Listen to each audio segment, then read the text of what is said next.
When I was a kid, I loved watching TV. I loved watching anything that moved on a screen. Loved going to the cinema. And I used to get up early on a Saturday morning and wait for the kids' programs to start. And that's before there was stuff on all the time for kids on some channel on Sky or whatever.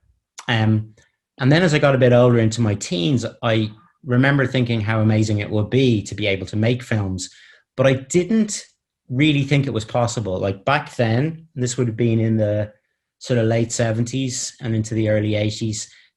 In Ireland, where I lived, there was very little happening in the way of filmmaking. You know, there were one or two people who had made a film, but it wasn't something that I felt was like um, realistic. You know, it was like thinking you wanted to be an astronaut or something like that. So it sort of filed it into the back in the back of my mind. And it wasn't really until I was in my I was 20 or so, and I was in college studying. And a friend of mine who I still work with said, "Listen, what about try and set up a filmmaking society?" And that was the beginning of it, because suddenly we, raised a few quid. We bought some old-fashioned early video cameras, which were very bulky and hard to handle. But we were able to start making things. And I think it was gradual then. There was no moment where I said, right, this is going to be what I do for the rest of my life. It was probably a few years of playing with it and then becoming more and more obsessed with it, and then thinking, well, actually, there's nothing else that I really want to do. So I was probably in my mid-20s when I said, right, that's it. That's what I'm going to try and be. So film directors they come in different shapes and sizes, and people have different approaches to work. So there are quiet ones, loud ones. There are anxious ones. There are calm ones. There are collaborative ones and dictatorial ones. There's lots of different ways to work. But I would say that the one thing that you have to sort of have is a strong sense of what it is you're trying to do. Like people use the word a lot and it's a bit overused, but people talk about having a vision, which just means, I suppose, a strong feeling for what's right. Because your job in the making of film, whether it's in the prep and working on script and getting ready, or casting, and then on the floor shooting, particularly, it's to answer questions. You spend a lot of your time as a filmmaker answering questions. People say this thing or this thing. What angle would you like to shoot from? How do you think this is this, does this look right, in terms of set, or is this, and you're the person who has to make those decisions. And if you don't have a strong internal feeling for what's right, then it's very hard to make those decisions. So I think a strong nose, like an instinct for the thing you're after, that's your job as the director. Oh yes. So the biggest decisions that you make as a director are, first decision is what projects you pick, right? That's the biggest, and actually sometimes the hardest decision, because you might be with something for a couple of years. It's a big chunk of your working life. So you better really love it. Then the other things are working on script. Now, not every director does that. So many directors who say for work in series television would just come in and do the script that they're given. I'm lucky enough that I'd be involved in the development of the script and working with the writer and contributing to it. But so getting the script right, and the biggest thing when it comes to production is choosing the actors. And so I would feel like my hands had been cut off and I was sort of tied to a chair if I couldn't cast. It is remarkable, and I always say this, that if you do anything which has evidence of talent, it will stand out. Like, people think, oh, it's impossible, there's so much stuff out there, we'll never get it seen. You have this thing where you sort of edit yourself and in fact, if you do work that has any sort of level of inventiveness or originality in it, it's amazing how that travels via social media, YouTube, etc. So that's one way in which, and you should, if you want to make stuff, you should be making stuff rather than waiting for somebody to give you permission to make stuff. That would be an advice. Oh, that's like the hardest question. And I should have an answer for it because I've been asked it so many times. What's the best film of all time? I don't think there is objectively a best film of all time. I can tell you some of the films that I absolutely adore.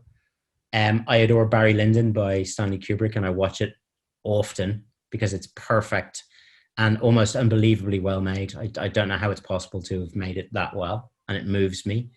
I love, okay, what other films do I love? A perfect comedy for me would be With Nail and I, which is this amazing film made by Bruce Robinson in the 80s, early 80s probably, with Richard E. Grant, and I love that.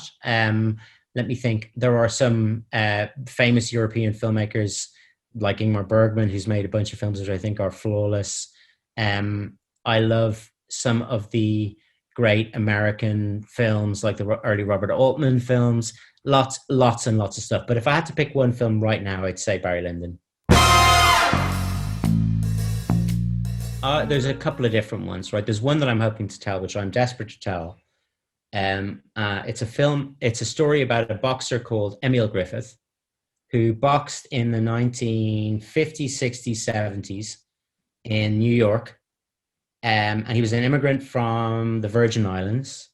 And he is very interesting because he was a world champion boxer, but he had a sort of, in those days, had to be a secret life as a gay man in the New York scene at that time. And so he had these two worlds which he didn't want to meet, and eventually, in a very, very dramatic way, they did. And it kind of changed the course of his life. It affected boxing, and it was one of those. It's one of those stories which tells you about where we were, before a certain amount of kind of openness and understanding and progressive kind of thinking came into the picture. And it's an extraordinary story about masculinity, about sexuality, about ambition, and amazing. So I want to tell Emil's story. Nicole Kidman is an amazing actor. I'd love to work with her. I'd like to work with Hugh Jackman, who I think is brilliant. I'd like to work with Joaquin Phoenix. I would like to work with, let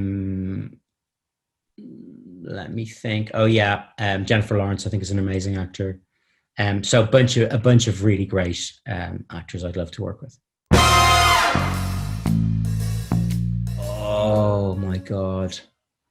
Okay, of the recent films, and it's not even that it's, in terms of the emotional connection I have with it, it's not the most personal film, but from an outrageous technical mastery point of view, I would love to have directed Parasite, which is this Korean film which won the Palme d'Or and also won the Oscar for Best Film. Not Best Foreign Language Film, but Best Film. It's as a director, you appreciate the insane skill that that director had in bringing that story to life. Yeah. So I've spent a bit of time on and off in Hollywood. The first time I went there was probably, it was about 10 years ago or a bit more, when I was starting to have some success.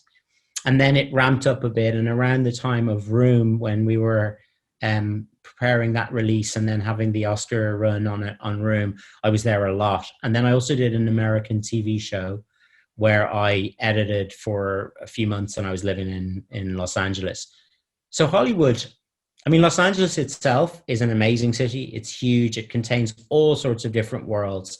And I find it physically really beautiful. Like, even though it's lots of highways and strip malls and stuff, it's also, I don't know, there's something about the climate, there's something about the hills and the valleys around it, which I find really, like, beautiful. Hollywood itself is not as extreme as it's represented on film.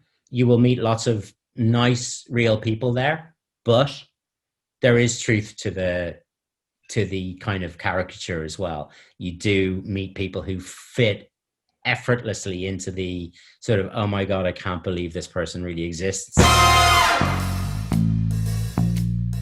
Dogs. I'm a massive dog lover.